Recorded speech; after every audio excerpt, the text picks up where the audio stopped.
Oy, magandang hapon po sa lahat. Oh. Kasama natin si Mr. J. Oy, shoutout sa mga viewers. Kuya Bobby. Kumusta na si Mr. J? Sa ngayon, hindi mabuti kasi nadulas ako. Pero it's a part of our journey. Ayan. Ayan bro, kumusta at nandito ka naman na sa diet. Anong pakiramdam? Muli mo nakita si Kuya Bal at muli ka nakatungtong sa lighthouse. Ganoon pa rin yung pakiramdam ko, pero mas masaya ako na nakabalik ako rito. No, kasi makikita ko naman si Kuya Bobby.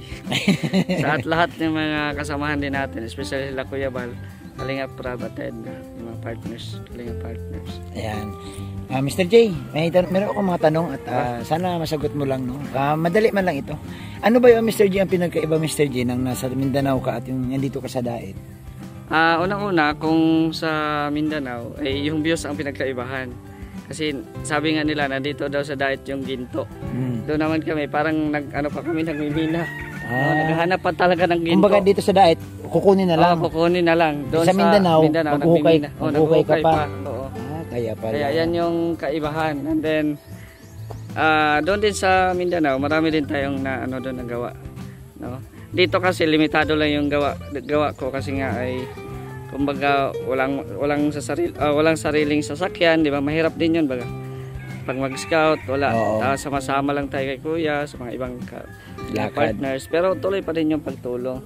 At din sa Mindanao naman ay talagang nagsusumikap kami at salamat din sa mga blessings na natanggap namin. Yung sasakyan ko, hindi ko din yun inaasahan na may magbigay din sa amin doon. Pang service. Yan. So Mr. J, nakailang araw ka nang nasa Daet. Ano Mr. J ang mga lugar na napuntahan mo? Nakapunta ka na ba kay Ruel? Oo, nakapunta na ako kay Ruel once. Last day yata yan. Ayan. Anong naramdaman mo na dito kayo magkita ng personal kay Kalingap Awi dahil nakita mo sa last doon sa Davao? So nagulat kasi Kuya Awi kasi nga hindi pa niya alam na nandito na ako sa Daet. Nung pumunta kami doon, then first time ko din doon sa kubo nila Ruel, then nagulat si Kuya Awi, sabi, nandito pala si Mr. J.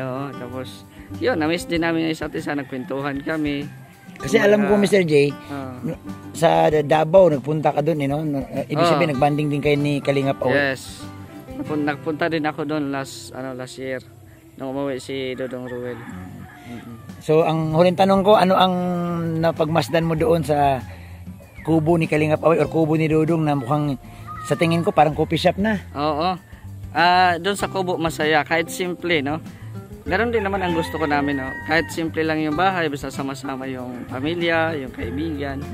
At yun nga, presko ang hangin, paligid. So nakaka-relax din baga doon sa kubo. Anong advice mo kay Kalingap Awi, Mr. J? Dahil sinabi na ni Kalingap Awi na mukhang nagustuhan niya na sa Daet. At mukhang napapadala siya dito sa Daet. Kuya Awi, kung saan man ang tinitibok ng iyong puso, kung saan ka masaya, susuportahan ka namin. Basta invited kami dyan sa kubo mo palagi. Ayun. Yun lang yun. Ayan.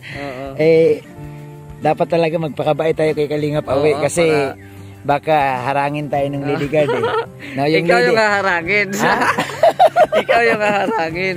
Yung lady guard, Mr. J, ang balita ko mahigpit. Mahigpit yun. Oo. Ba't ikaw ba, hindi ka ba kasama sa harangin? Hindi, kasi kasama kami din. Alam ko na kasi mga taga Mindanao kayo. So ayan, nakausap na si Mr. J. Oy mga Kalingap viewers, sa mga nagmamahal kay Mr. J at sa mga hindi pa po nakayakap sa kanyang channel. Para sa akin kasi, tulungan natin kasi si Mr. J talaga. Ito ang isa sa mga na-proud ako dito sa lahat. Alam mo kung bakit? Hindi siya kagaya sa amin. Kami normal. Ito Mr. J, wag ka lang abnormal ba? Ibig sabihin Mr. J, yung bang ikaw kita natin na medyo, di ba, PWD ka nga. Pero nagpapabahay kayo. Doon ako na-amaze na, sabi ko nga, kasi si Mr. J talaga, marami talagang nagmamahal sa'yo. Kasi ganito yung Mr. J. Marami Mr. J ang mga vlogger na normal ang pangangatawan, pero hindi nila na tutumbasan yung ginagawa mo. No? At grabe ang pagmamahal ng mga viewers. Kasi nga, ikaw naman may sabi, binigyan ka nga ng sasakyan. Yes. Kalain mo, maraming vlogger ang naghangad ng sasakyan, pero nung time na din yon, parang nakita din ng supporters ko na, kumbaga, nag-scout kami, motor lang, tapos nagla-live kami pag maulan. Para libangan lang ba, kasi maulan, habang naghihintay. Mr. J, yung bang ano lang, wag mo nang banggitin yung pangalan. Ang nagbigay ba sa'yo ng sasakyan, nasa ibang bansa o nasa Pilipinas lang? Nasa ibang bansa. Oo. So, siguro Mr. J, ramdam niya yung hirap niyo, yung init, ulan. Tsaka parang tinuring na din niya akong anak na rin. Anak siguro kasi nga wala na tayong parents. So, message mo Mr. J sa mga nagmamahal sa'yo, lalo na sa mga sponsor mo. Salamat, no? Salamat sa walang sawang pagtulong nyo sa akin. Hindi sa akin pala, sa mga natulungan natin. Oo, no? Hindi po kayo magsawa, yung mapabahay po natin. Kung wala din po yung mga supporters and sponsors po natin, hindi po yan magagawa. Actually, Kuya Bobby, kahit ngayon nandito ako sa Daet, may project na naman kami ongoing. Ngayong May po. So, salamat din sa mga kasamahan ko dyan sa Mindanao. I-shoutout ko kay Bobby ha. Sige.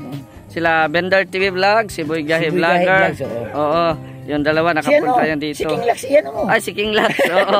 Si King Lax, shoutout dyan sa Cebu ngayon. Nandyan sa Cebu. Nakita na din kami nung napunta siya sa Mindanao. Oo.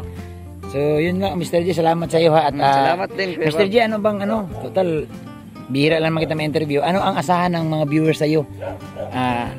Kasi minsan doon sa sa live mo minsan napaprank kami, natitigil ka na eh. So marami rin nag-alala laban lang Mr. J. Anong mga magandang bagay at ano po ang privilege? Anong privilege nila na ano bang masahan nila kay Mr. J na tuloy-tuloy ba sa charity o ano? Sa mga nagtataka po kung bakit po ako bumalik sa Kalingap or dito sa Daet, marami kasi sa akin ngayon na daw akong bumalik, di ba? Ganito po kasi yan, di ba? Ang sabi natin kanina, nandito yung ginto. No? Nandito yung ginto sa Mindanao, wala. No? So, ang hirap naman tumulong na wala tayong ibubuga. Mahirap din naman iasa natin lahat sa sponsor. So, ngayon, na bumalik ako dito, wala man, welcome man ako dito. Sa nagsasabing magulo ang Kalingap, wala po. Ay, hindi po totoo. Hindi po yan totoo. Masaya po. At para sa akin, masaya din po ako dahil nakita ko ulit siguro pangalawang magulang ko na din po ito, lalo na sila Kuya Bal. So, kaya po ako bumalik dito para mag-recharge, mag-ipon ng pang-ayuda. Dahil dito, hindi man ako nakapag-scout. Ang inano ko lang, ang technique ko lang ngayon may kasamaan man din ako doon na willing din mag-vlog. So kung may ayuda akong ibibigay, tuloy-tuloy pa rin yung pagtulong, tapos bigyan na lang ako ng video para may upload. So Mr. J, hindi naman ibig sabihin na nandito ka na sabi nila kasi iwan mo daw ang Mindanao. Hindi. Patawid-tawid baga. Recharge lang. Recharge parang dito. Nalubat si Mr. J sa Mindanao. Andito yung charger Andito yung charger. Andito yung magnetic. Andito yung magnetic. So, sana po mga Kalingap suportahan natin si Mr. J. Ilan na subscriber? 100. Ilan ka na ngayon?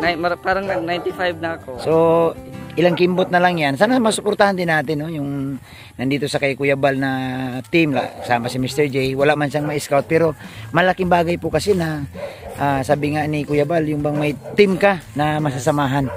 So, hindi ba po kami nagbuo ng team doon na iba sa Kalingap, kundi connected pa din sa Kalingap. Oo, kumbaga yung knowledge, yung tinuro ni Kuya Bal sa iyo, tinuloy mo lang sa Mindanao. Yes, na-apply ko din. At saka kagandahan yan Mr. J, hindi ka lang sa Daet nakatulong Yes. Doon mismo sa kung saan kasi isinilang, nakatulong ka. Oo, masaya din doon na nakatulong tayo sa sarili nating bayan.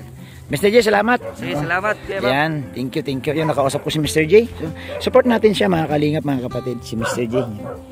Isang masipag yan na taga Mindanao. Yan, salamat po. Salamat sa inyong lahat.